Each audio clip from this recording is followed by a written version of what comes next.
I know that was a bit overly dramatic, but I'm sure we've all been there. We've all been too psyched when arriving at the wall, and we've jumped straight on our project, and before we know it, we are injured and we have to spend a lot of time away from the wall.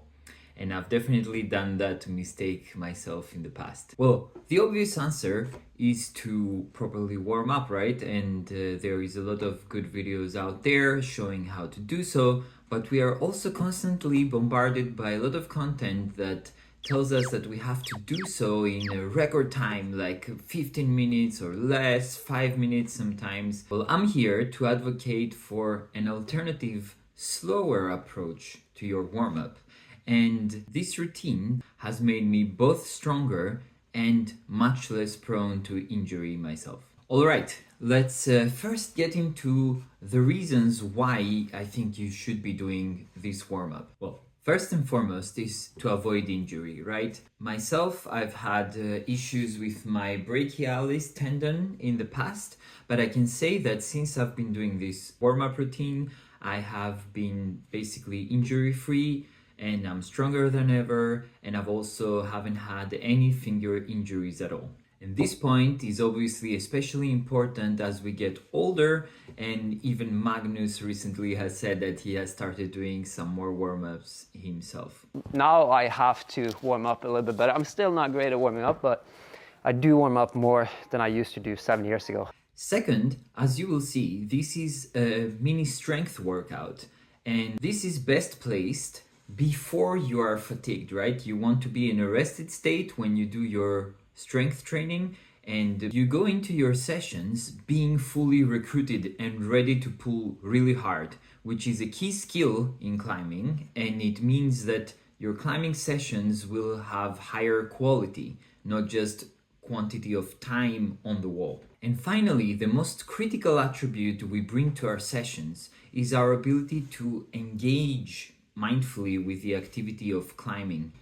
And we all lead quite busy, stressful lives. We do multitasking during the whole day. So when we get to the climbing wall, it's sometimes hard to focus on what we are doing, and we are distracted in a chaotic state, and that's not a good way to improve in climbing, right? So what this warm-up does is gives you time to reorient your attention away from your work or your other commitments in life, and to bring your attention to the climbing session to come. Now that we've gone through the why of doing this session, I will actually go through the components real quick.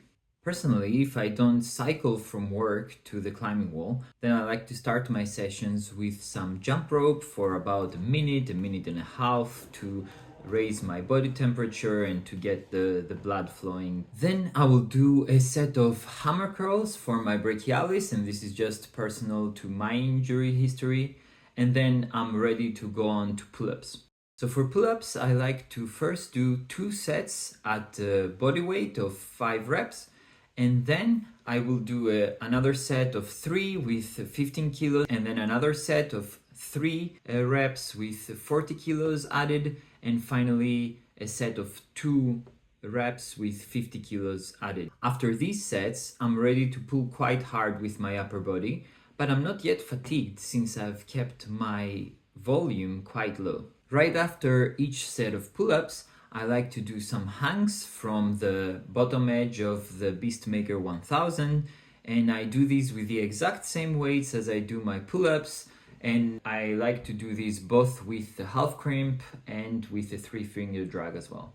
Finally, sometimes I like to end with a few campus moves on the big jugs to get a bit of the power component in there, as well as some jumps from the floor to the smaller rungs to work a bit on the rate of force development and make sure my fingers are also recruited to catch the holds.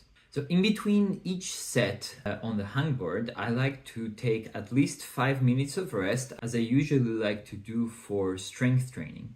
And during this time, I don't check my emails, I don't check Instagram, but what I like to do is kind of get into my body, check in with my state on the day, and see how I feel in different parts of my body. And to do that, I like to do some light stretching for my lower body mostly, as it feels quite grounding and it also leaves me feeling quite loose as well.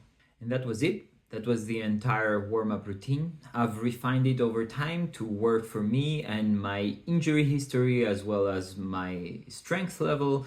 And please scale it appropriately for yourself. You might need, for example, to use a band for your pull-ups, or you might like to start warm up with doing one-arm pull-ups instead.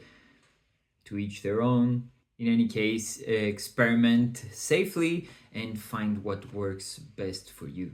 This warm-up can take me anywhere between 25 and 40 minutes, and on heavier days when I'm planning to do, for example, some limit bouldering, this might take longer and I will add more weight so that I'm ready to pull really hard.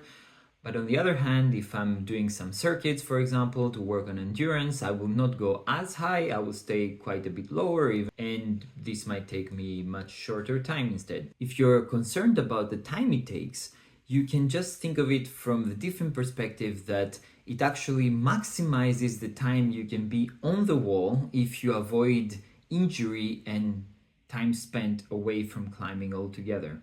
This is the only strength training that I do specifically for climbing, and it always goes before my sessions as I don't want to be in a fatigued state when I do so.